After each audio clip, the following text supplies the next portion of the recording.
നിങ്ങളുടെ ഓരോ ഫ്ലഷും ഭൂമിയെ സംരക്ഷിക്കും എന്ന് പറഞ്ഞാൽ വിശ്വസിക്കാൻ പറ്റുമോ?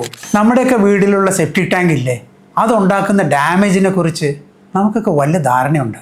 സാധാരണ സെപ്റ്റിക് ടാങ്ക് ഇല്ലേ, ഇത് ശരിക്കും ഉള്ള വേസ്റ്റ് എല്ലാം കൂടെ അതിനകത്ത് തന്നെ കണ്ടെയ്ൻ ചെയ്യുകയാണ്. അത് അതിനകത്ത് തന്നെ നിലനിർത്തുകയാണ്. പ്രോസസ്സിംഗ് ഒന്നും നടക്കുന്നില്ല. കുറേ കഴിയുമ്പോഴത്തേക്ക് ഈ പാത്തജൻസിനെ എല്ലാത്തിനും കൂടെ പമ്പ് ഔട്ട് ചെയ്ത് വണ്ടി കൊണ്ട് എവിടെയെങ്കിലും ഇടും.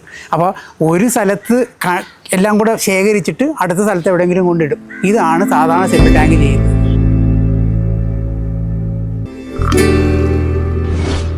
ഈ സെപ്റ്റിക് ടാങ്ക് ഉണ്ടാക്കുന്ന പ്രശ്നങ്ങളുണ്ടല്ലോ, അതിനൊക്കെ ഉള്ള ഒരു ശാശ്വത പരിഹാരമാണ് ഈ സാധനം, ഈ ബയോഡൈജസ്റ്റർ.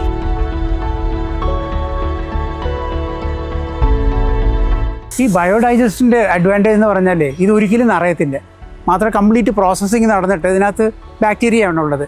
ആ ബാക്ടീരിയ അത് അനിറോബിക് ബാക്ടീരിയ ആണ്. അനിറോബിക് എന്ന് പറഞ്ഞാൽ ഓക്സിജൻ ഇല്ലാതെ, ഓക്സിജൻ്റെ ആബ്സെൻസിൽ വർക്ക് ചെയ്യുന്ന ബാക്ടീരിയ ആണ്. അതുകൊണ്ട് തന്നെ ഈ കംപ്ലീറ്റ് പ്രോസസ്സിങ് കഴിഞ്ഞിട്ട് പുറത്ത് വരുന്ന വെള്ളത്തിന് പാത്തജൻസ് ഒന്നുമില്ല. അഥവാ എന്തെങ്കിലും ബാക്ടീരിയ പുറത്ത് വന്നാൽ ഇത് അനിറോബിക് ആയതുകൊണ്ട് ഓക്സിജൻ്റെ പ്രസൻസിൽ, ഓക്സിജനിലോട്ട് വരുമ്പം അത് അടുത്തൊരു മിനിറ്റിനുള്ളിൽ അത് ചത്തുപോകും. അതുകൊണ്ട് ലാൻഡിനോ നമ്മുടെ വാട്ടർ ബോഡിക്കോ ഒന്നിനും ഒരു പ്രശ്നവുമില്ല. ഈ ബയോഡൈജസ്റ്റർ ഫിറ്റ് ചെയ്ത് കഴിഞ്ഞാൽ മെയിൻ്റനൻസ് എന്ന് പറയുന്നതില്ല. കാരണം ക്ലീൻ ചെയ്യേണ്ട, ഇടയ്ക്കിടയ്ക്ക് ഈ പറഞ്ഞ ലോറി വിളിച്ച് അതിനകത്ത് പമ്പ് ഔട്ട് ചെയ്ത് കൊണ്ട് കളയേണ്ട ആവശ്യമൊന്നുമില്ല. ഫിറ്റ് ചെയ്യുക, പിന്നെ അതിനെക്കുറിച്ച് മറന്നേക്കുക. 30 കൊല്ലം, ഈവൻ ബിയോണ്ട് 30 കൊല്ലം അതവിടെ ഇരുന്നോളും, ഒരു പ്രശ്നമില്ല. ഇപ്പം ഞാൻ പറഞ്ഞ വിശ്വാസമായ ബയോഡൈജസ്റ്റ് ഉപയോഗിക്കുക.